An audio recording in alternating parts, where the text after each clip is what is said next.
Oke, assalamualaikum warahmatullahi taala wabarakatuh. Waalaikumsalam. Oke, sekali lagi, kalau sebelum nih kita cerita tentang orang kata, literasi politik lah kan, penglibatan belia, belia nih bipartisan, non-partisan, ataupun segalanya. And now, kita dengan guest yang sama lagi, Cap, oke. Tak boleh wak pengelutur. Yap yap yap yap, Itu mah santai Cap, boleh Bang, kan? kita santai. Oke, Cap, kali ini kita mau cerita tentang, pembangunan, development. Nah, negeri Sabah kalau kita tengok pada statistik dengan data lah kan, dan di Twitter, di Facebook sendiri, di media sosial selalu kena kutuk. Oke, sebab apa? Lalu dorang cakap, "Sabah ni bagus, dia ni istiqomah, istiqomah untuk kekal jadi negeri termiskin," kan, dengan kayak apa, GDP. GDP kita tinggi sebenarnya, KDNK kita tinggi, cuma dari segi pendapatan, isi rumah, eee, ada sedikit inilah orang kata, ada sedikit ketinggalan lah, ditambah dengan satu kos-kos kita di sini agak agak berbeza dengan Semenanjung, sebabkan Mhm. kami di Sabah biasalah antar barang mesti mau naik kapal terbang, mau naik kapal. Jadi, bila kita bercerita tentang pembangunan, oke, sebenarnya pembangunan di Sabah nih, eee, mau kata perlahan, tidak juga, mau kata terbantu, kita nih maju, bangun ke depan, cuma agak perlahan. Kenapa tuh sebenarnya?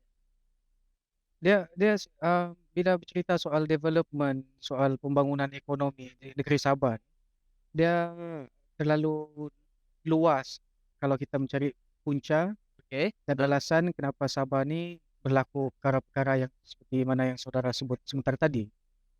Jangan pengen kau Tetapi cakap saudara lah, kau panggil kau aja, macam kau cakap kau tadi. macam mana yang kau sebut sebentar Ah, tadi. ah, Tapi, apa yang sebenarnya berlaku di negeri Sabah ni secara secara peribadi, saya lihat lebih kepada bagaimana yang kalau kita baca buku Development of Underdevelopment, oke. teori yang diketengahkan oleh Andre Gunde Frank tentang bagaimana Amerika Latin, Oke. ada pembangunan tapi semakin mundur ke belakang.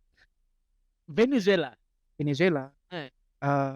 contohnya Meksiko umpamanya, Tapi eee, Meksiko membangun before this sekarang. before this. Sebab, buku ni lebih banyak bercerita soal apa yang berlaku di Amerika Latin, Oke. tentang wujud pembangunan tapi ada eksploitasi sebenarnya, wujud eksploitasi daripada gergasi-gergasi besar, tycoon-tycoon besar yang hanya mencari keuntungan, tetapi rakyat ni digaji, ada pekerjaan, ada ruang pekerjaan tetapi kadar gaji yang tidak setimpal. Rendah lah, kadar Ya. gaji rendah. So, istilah development of underdevelopment. Ada pembangunan tapi semakin mundur ke belakang. Tidak keterlaluan kalau saya cakap apa yang berlaku di Sabah ni sebenarnya pun hampir hampir serupa walaupun tidaklah serupa. Ya ada sedikit persamaan. Kita kita sebenarnya menyaksikan bagaimana pelabur luar banyak datang ke negeri Sabah, eee, dan benda ni tidak boleh dinafikan. Iya, aku Bagaimana banyaknya pelabur datang, kalau kita lihat bagaimana di KK banyak gergasi-gergasi Korea banyak Korea masuk. atau Sempurna kita boleh tengok Cina. ya China banyak masuk, China dia eee, masuk, dia buat tindas, pelancongan. pelancongan, dia buat apa, eee, makanan sejuk beku pun kalau tidak silap ada sudah Pak sekarang. Ada. Start sudah ada orang bawa macam ikan-ikan yang susah mau dapat dekat sana macam ikan tenggiri, kerapu, Ya, eee, dan yang mengambil untung lebih dan lebih besar nih dorang, mereka. ya, Sedangkan kita dibayar dengan wages yang dia, macam dia mana? dia bukan juga rendah. Tapi dengan kadar harga semasa yang sudah semakin meningkat apa semua ni, mmm, bila bila ini yang berlaku, dia menimbulkan rasa kegusaran di kalangan rakyat Sabah. Betul. Dan kalau saudara cakap tadi soal pembangunan di negeri Sabah ni agak agak perlahan, Ya. sebenarnya before this, kita kita sebenarnya 10 tahun ke hadapan lebih maju, lebih lebih membangun daripada Sarawak. Ya terutamanya pada zaman pemerintahan Barisan Nasional. Kita nampak banyak banyak perubahan-perubahan Betul betul soal betul. pembangunan. KK pun kita nampak bagaimana perubahan dari sudut landscape Hmm. semasa bukan politik, soal landscape pembangunan di dalam Perancangan Kota bandarnya Kinabalu, kita boleh tengok ya, cantik, cantik. gemas. Cumanya yang menjadi isunya ialah sebenarnya apakah pembangunan itu sebenarnya hanya membawa kepada kemunduran. Bagaimana kita tengok pertumbuhan rantaian McD yang banyak Ya, semakin franchise tumbuh franchise. macam cendawan di negeri Sabah, KFC, dan this is a development sebenarnya. Tapi kalau kita kira pada kadar kadar gaji dan dengan keuntungan yang dimiliki oleh syarikat-syarikat besar yang melabur di negeri Sabah ni, saya lihat tidak setimpal dengan apa pulangan yang boleh diberi kepada rakyat Sabah. Sebab itu Mhm. yang paling penting soal pembangunan negeri Sabah ni ialah dasar dan polisi kerajaan semasa. Sama ada polisi itu lebih pro kepada rakyat ataupun pro kepada tycoon-tycoon, yang membawa pelaburan ke negeri Sabah. Itulah dia kata, maaflah, itulah mungkin kata kapitalis kan? This is capitalist. Dia walaupun apa pun yang berlaku sebenarnya kita kena terima hakikat bahawa ini adalah dunia kapitalis. Yes. Sistem ekonomi kita dan sistem politik kita dan kita kena bersaing secara bukan secara terbuka, dia bukan secara terbuka. Saya rasa bila kita bercerita soal kapitalis, saya tak nampak persaingan ini berlaku secara terbuka. Betul. Sebab kapitalis ni dia dia circle-nya kecil dan Dan diorang cuma bermain dengan dorang. siapa yang ada capital power, dia akan terus maju. Semakin yang kaya semakin kaya, yang miskin semakin Makin miskin. miskin. Dan benda tu kita kena elak. Walaupun teori yang diketengahkan oleh Andre Gunder Frank, dia bercerita soal bagaimana Amerika Latin punya perkembangan. Tapi benda tu kita kena berjaga-jaga dan kita kena ambil perhatian. Kita takut benda tu berlaku di negeri Sabah. Ada Okey. pembangunan tapi semakin mundur. Semakin mundur. Dan kerisauan kita sebenarnya bila Sabah diletakkan sebagai antara negeri termiskin di dalam Malaysia, dan itu yang menjadi isunya. Kita kena perkasakan benda-benda begini lah. Sebab kita kena pastikan tujuan orang datang ke daerah tu ada tujuan. Okey. Jangan jadikan daerah-daerah kecil ni sebagai daerah-daerah yang mati. Dia hanya sekadar wujud daerah kecil tapi hanya untuk memastikan pembangunan di situ. Dan benda paling penting sebenarnya untuk daerah-daerah kecil ni adalah cari tarikan inisiatif yang membolehkan orang luar datang ke situ. Okey. Sebab selain daripada macam kau cakap tadi kan kita ada Kraft Tangan, di Ulu Tongkuk, kita ada Tembisan Tanjung Lebihan ni dia famous dengan orang memancing lah sebenarnya, orang pergi laut memancing. Aktiviti pemancing laut dalam. Sport fishing punya, laut dalam. Lepas tu kalau kau perasan lah, kita ada Lost World, apa ni, Merabung Lost World. Merabung Lost. Aku masuk Merabung Lost World ni, Ini promosi ini sebenarnya kita promote iya, ya, kami mau promote Tungku lah. sebab ada stigma yang sebenarnya negatif dengan daerah Lah Datuk, terutamanya daerah kecil Tungku ni adalah soal ketakutan soal pasal keselamatan. Iyalah, Ini isu-isu yang patut kita bahas sebentar lagi lah. ya, aku rasa Isu nanti kita keselamatan. kasih masuk lah isu keselamatan kan. Macam Tungku ni kita bukan tanggungjawab kita sebagai orang Lah Datuk dan tanggungjawab orang di dalam Lah Datuk dan agensi-agensi dalam Lah Datuk ni, pastikan bagaimana kita mau bersihkan Lah Datuk ni dari Stigma bandar perang.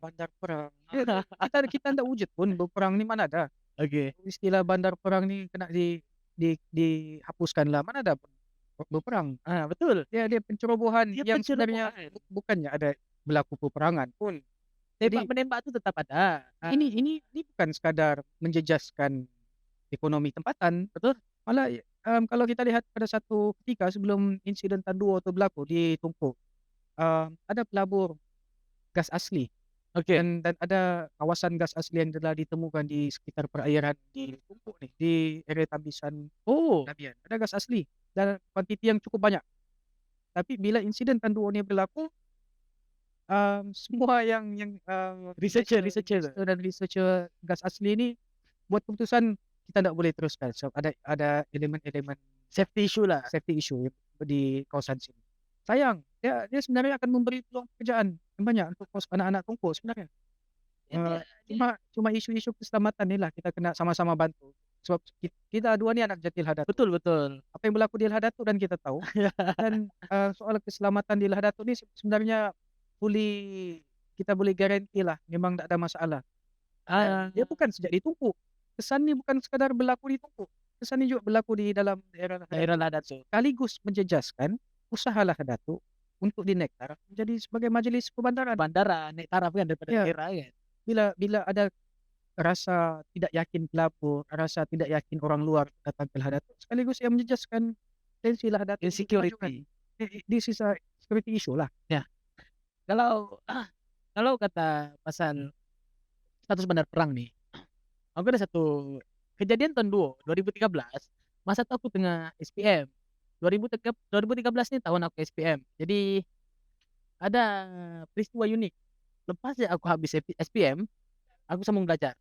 Jadi bila aku pergi sambung belajar tu, dia ada satu kejadian unik lah yang lucu lah.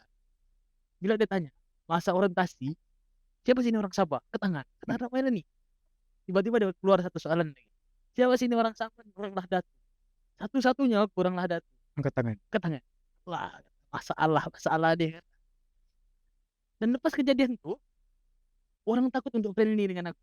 Sebab dorang beranggapan, orang Nahdlatul ini daripada tempat perang dan dorang ni orang kasar. Sampai satu tahap, dekat rumah sewa kami ni ada ada ada ada ada ular kedung masuk dekat tandas.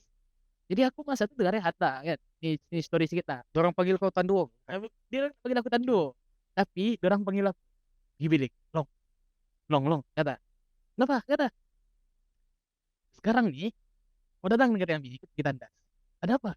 "Ada ular, Long." Aku ikut tahu, aku pikir, jadi apa function aku datang ke sini, kata. "Kau kan orang Sabah, orang kau kan orang Sabah, dia punya, oh kata, "Sudahlah orang Sabah, kau ni orang Nahdlatul lagi. Kalau kau boleh berperang, inti kau hadap ular." Ya Allah, kata, "Kau boleh call Jepang atau bomba untuk settle ular." Tapi, yalah finally settle juga kan masalah ular. Cuma, stigma ataupun, stereotip orang, bila tahu kau orang Nahdlatul, orang akan nampak kau kasar atau kasar sedikit mungkin. Dan aku Ya, rasa benda tu ndak best lah, ndak seronok ya lah. kita ada Eskom. Nah, Eskom pun diwujudkan untuk tujuan melindungi keselamatan pantai timur Sabah.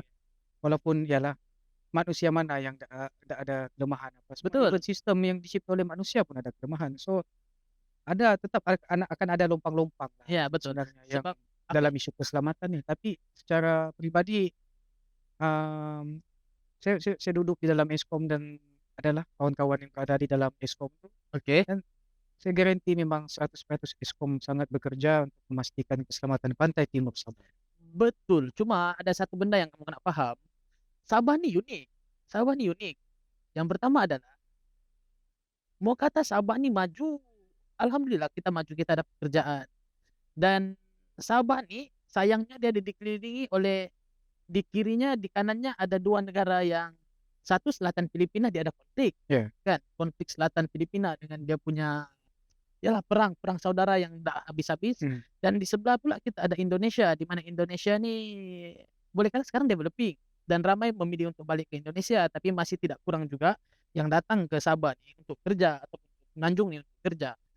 Jadi secara tidak langsung sebenarnya ini menjelaskan bahwa kita punya sempadan perairan ini terlalu luas, terlalu besar. ya, terlalu luas. Sehingga kan aku rasa, sekuat mana digerakkan pun, penguatkuasaan di setiap di kawasan perairan kita, tetap akan ada lubang-lubang tikus ataupun kelopongan sehingga berlakunya orang kata apa, eee, orang kata kemasukan PTI ataupun penyeludupan barang-barang terlarang, macam yalah kan, bila macam menyimpang sikit daripada cita-cita tentang pembangunan, tapi hal keselamatan ni adalah perkara yang paling penting, macam mana untuk kita mencapai pembangunan, untuk kita menuju Elemen-elemen penting dalam pembangunan. keselamatan. Keselamatan, kestabilan. Kan macam mana orang mau datang melabur kalau kalau mereka ndak yakin. Jadi aku rasa stigma ataupun stereotip orang luar, pandangan orang luar terhadap Lahada tu, bahwa Lahada tu payah, sebenarnya perlu diubah lah. Kan macam mana? Macam mana? Adakah aku nampak ada orang yang bangga dengan status bandar perang. Ada pula golongan yang ndak kisah dan ada pula satu golongan ni yang kalau boleh kalau boleh tukarlah title tu bandar perang tu karena Tukarlah. Dia sebenarnya memberi kesan yang negatif je pun kepada Lahadatul. Ini ada yang siap pakai stiker bandar perang. Jadi Hmm, saya rasa benda tu kena dikikis lah. Kedua, isu-isu keselamatan ni saya rasa boleh kita bincangkan di slot slot lain. yang berbeza. Sebab dia isu keselamatan di Panjang Sabah lah, ni panjang. panjang. Dia bukan soal Sabah Filipina, Sabah Indonesia, tapi saudara lupa satu benda, bahwa kita juga sebenarnya berdepan dengan tuntutan Oh, bertindih Laut tuntutan. Cina Selatan. Ya, ya sekarang Tuntutan tuntutan Laut bertindih Cina Laut Cina Selatan. Dan Sabah secara tidak langsung terlibat. Ya, dia Sebab terlibat. ada pulau-pulau tertentu tu yang berada di dalam perairan kita, di dalam kawasan perairan Sabah. Sabah. Kita unik, Sabah unik sebab kita ada solusi dan We juga have kita South Chinese. South China Sea, Laut Cina Selatan. Di mana solusi pun sebenarnya terjejas juga kan. Ya, China tetap tuntut yang solusi itu pun adalah Laut Cina Selatan. ya. Ah. 9 dashes line yang dituntut oleh China. Kalau kita tengok pada peta secara tidak langsung Terlampau besar ya? terlampau besar, dia memberi kesan kepada Malaysia, terutamanya Sabah lah. That's why kalau kita lihat, isu keselamatan Sabah ni kalau boleh kita kupas lebih dalam, sebab banyak benda-benda di dalam Sabah ni yang boleh kita olah apabila kita bercerita soal keselamatan. Ni soal parti, PTI, soal, Betul betul. PTI okey, PTI okey, Stateless. stateless, we have a lot of issue lah about, Okey, ni kalau orang safety. tak paham, PTI, pendatang tanpa izin. Meanwhile, stateless ni, macam mana aku mau jelaskan, okey, stateless ni di mana mak bapaknya, adalah pendatang tanpa izin, tapi anak tu dia lahir di Malaysia dan anak tu tidak mendapat status, sama ada daripada negara mak bapaknya dulu, tak kira mak bapaknya daripada Filipina atau Indonesia, lepas tu anaknya lahir di Malaysia, anaknya tu tidak mendapat, Status kewarganegaraan mana-mana status negara. kewarganegaraan untuk mana-mana negara, either Indonesia, Filipina, Dia ataupun Sabah. dia bukan selain tu kita ada juga isu si gypsy dalam Sabah Si gypsy. yang melanda saya rasa, kalau saya lihat 2-3 bulan kebelakang sebelum ni, KK di area Kota Kinabalu viral soal isu si gypsy. Hmm. Di Lah Datuk bagaimana kita tengok, tindakan tegas penguatkuasaan dan peranan DO kita, DO Ben, Ah. DO Ben, dia sangat-sangat, sangat-sangat menekankan soal si gypsy ni bagaimana kita kena tangani. Benda ni bukan dia kalau kita bercerita si gypsy ni dia akan banyak berkait soal humanity lah. Ya, Ya, sensitif. human right, humanity, human right. Tapi Kita kena pula kita kena duduk juga, UNHCR kita kena kan. duduk sebagai orang kawasan tu baru kita boleh cerita benar. Sebab, okey, ini isu si gypsy, tak payah PTI lah, PTI kita sentuh kemudian. Senang cerita status dengan si gypsy lah. Ini dua nih sudah berlarutan terlampau lama sebenarnya, terlalu lama dan Saya tak nampak solusi. Dan kalaulah contoh berlarutan terlalu panjang, apa kesan dekat kita? dia isu-isu berkenaan si gypsy ni Palau ni lah, yang dilindungi oleh UNHCR. UNHCR, kemudian kita ada stateless. Kalau kita lihat sebenarnya banyak inisiatif dan usaha kerajaan, baik di zaman Kerajaan Barisan Nasional Warisan ataupun zaman kerajaan sekarang. Betul? Kita sepakat soal benda ni dan kita kena tangani. Dan mana-mana kerajaan pun sepakat untuk menangani benda ni. Cuma isunya ialah soal bagaimana pelaksanaan tu dilaksanakan. Bagaimana impian, tentang cara kita, usaha kita untuk memastikan isu-isu si gypsy ni dikurangkan. Itu yang jadi permasalahan kita soal, pelaksanaan tu sebenarnya. Di dalam kerajaan negeri Sabah, negeri Sabah sendiri misalnya, kalau kita lihat ada beberapa inisiatif yang sudah dibuat. Kalau kita lihat tidak silap di area Kunak, ada usaha untuk menempatkan golongan Palau ni, gypsy ni di rumah. Okey. Kita bagi rumah-rumah apa semua, tapi apa yang berlaku? Dorang tak tinggal pun di dalam rumah. Malah rumah tu dijadikan tempat, oleh orang-orang yang tak bertanggungjawab, jadikan tempat-tempat yang nilah, Tidak sepatutnya lah. yang tidak bermoral. Okey. Jadi banyak pembaziran yang berlaku. Lepas tu kalau, saya tak silap ada lagi usaha untuk meletakkan anak-anak Palau yang berada di KK ni, Ya. diletakkan di sebuah tempat untuk kita didik. Okey. Untuk kita didik, bagi pendidikan apa semua. Benda isu pendidikan, soal mendidik ni bukan soal 1-2 hari lah. Betul, panjang. Dia jangka masa panjang. Kita jangan buat lagi program-program yang libatkan program-program yang saya istilahkan sebagai program-program gajah putih lah. Dia pembaziran. Lebih baik kita fokus duit tu bagi dengan rakyat kita. Okey. Kalau Teruskan. Dia ada usaha untuk bagi pendidikan lah supaya budak-budak ni boleh membaca dan boleh cari kerja. Benda tu bukan semudah itu. Mana Dia ambil masa. mana mungkin anak yang kosong kita boleh didik dalam tempoh 3 bulan untuk boleh bekerja dan Untuk boleh berdikari. membaca, untuk berdikari. It's impossible lah. Kecuali lah mungkin orang rasa orang boleh cari tenaga pengajar yang pakar dalam 3 bulan bagi orang pendidikan yang sewajarnya, itu lain cerita. Tapi dia ada dua situasi lah yang macam saya cerita. Kita sudah pernah buat rumah Okey. untuk orang. Kita juga ada usaha mau buat lagi ni yang bagi pendidikan lah, bagi bagi pendedahan pada persekitaran semasa, ya usaha yang dibuat nih, usaha untuk mengasimilasikan golongan ni pada dalam dalam kelompok kita dan benda tu akan gagal. Sebab kita kena faham satu benda, we must learn their nature first. Oh, betul. Budaya dan orang punya kebiasaan pun Macam mana kita kehidupan dorang, rutin dorang ya, sebenarnya. dan apapun usaha yang kita buat ni, kita ndak boleh timbang pada kehidupan seharian kita. Betul, Kita kena lihat nature dorang tu dulu. betul. Dorang suka di mana, dorang suka apa, dan kadang-kadang untuk pengetahuan umum Sam, bukan semua yang berada di tepi-tepi jalan gypsy. Oh. Saya lihat kadang-kadang bukannya anak-anak Palau pun ada yang campur dengan PTI apa semua tapi mengaku Palau. Oh. Yalah Palau ni dilindungi kan oleh UNHCR. Tak, benda ni kalau cerita kan dia dia dia menyentuh banyak banyak banyak benda. Banyak benda. Dia akan membawa kepada sensitivity lah. Nah, jadi macam mana? Macam mana pula sebenarnya kesan kesan mereka ni kepada pembangunan negeri Sabah sebenarnya kehadiran diorang ni dan kalau kalaulah membebankan lah kata mustahil kalau diorang ni tidak ada fungsi ataupun boleh menyumbang sesuatu kepada pembangunan kita. Dia ah, Siapa itu? Siapa? dia Napi Sempurna. Pernah? Lalu? Ada satu kampung di Sempurna ni, kampung Bangau-Bangau. Tahu tahu tahu. Dan di dalam kawasan kampung Bangau-Bangau tu majoritinya adalah Bajau Palau lah. Oke. Kalau saya silap saya minta maaf lah. Kebetulan sedikit. Aku pernah datang di Bangau-Bangau. Oke, adalah buat kerja sedikit kan. Tapi menurut orang sana lah kan. Almost 80 to 90% adalah orang berdokumen. Betul kan? Ya, ya. Bangau-Bangau kan Betul. 80-90% orang Berdokumen. berdokumen. Tapi ini yang saya coba cerita dengan saudara. Palau yang berada di sana Oke. telah berubah pada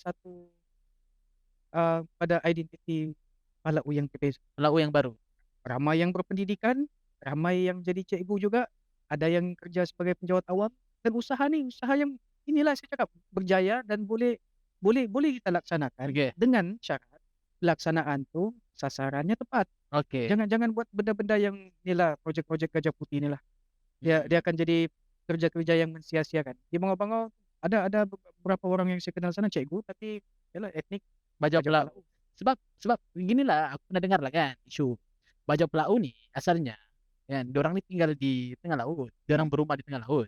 Jadi waktu dulu lah kan aku pernah dengar bila pendaftaran JPN mau buat pendaftaran masa tu kita tidak ada media sosial lagipun diorang ni akses untuk sampai ke tempat diorang saja berenang pun kau sempat lemas. Betul kau kena guna bot untuk sampai dekat diorang. Jadi adalah mungkin yang berlakunya keciciran ataupun tercicir.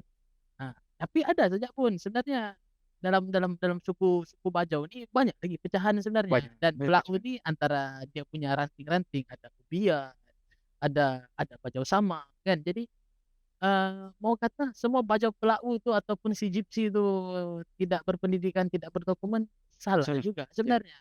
Cuma yang masih ada yang memilih untuk jadi nomad kan. Yang ini si Gypsy yang nomad nih yang macam mana kita mau orang kata perkasakan diorang untuk boleh menyumbang dalam ekonomi atau menjadi sesuatu macam mana? Ya, kita boleh jadikan sebenarnya proses memanusiakan manusia ni adalah proses yang paling susah. Proses memanusiakan manusia adalah proses yang paling Manusiakan susah. manusia ni lah. Ini boleh highlight. Apa yang dia cakap Tapi- tadi boleh highlight. Tapi kalau kita ada inisiatif yang sedemikian, usaha memanusiakan manusia dan benda tu berjaya, maka saya rasa even Palau sekalipun golongan si Gypsy ni boleh menjadi input yang berguna kepada pembangunan negeri Sabah. Betul? Dia sangat bergantung pada dasar dan polisi kerajaan lah. Dia jangan, kalau kita masih juga meneruskan agenda-agenda projek-projek pemulihan kelas-kelas untuk memastikan orang ni short term punya cerita lah. Ya. Cerita. Maka dia akan jadi pembaziran yang saya rasa lebih baik kita bawa duit tu bagi dengan rakyat Sabah. Isu jalan kita masih dalam keadaan yang Itu kita darurat. kupas nanti. Itu kita cerita nanti. kupas nanti. Isu air yang sekarang ni tengah melanda Sabah, air dan elektrik. Benda-benda begini saya rasa soal pembangunan negeri Sabah ni kena kita pertimbangkan.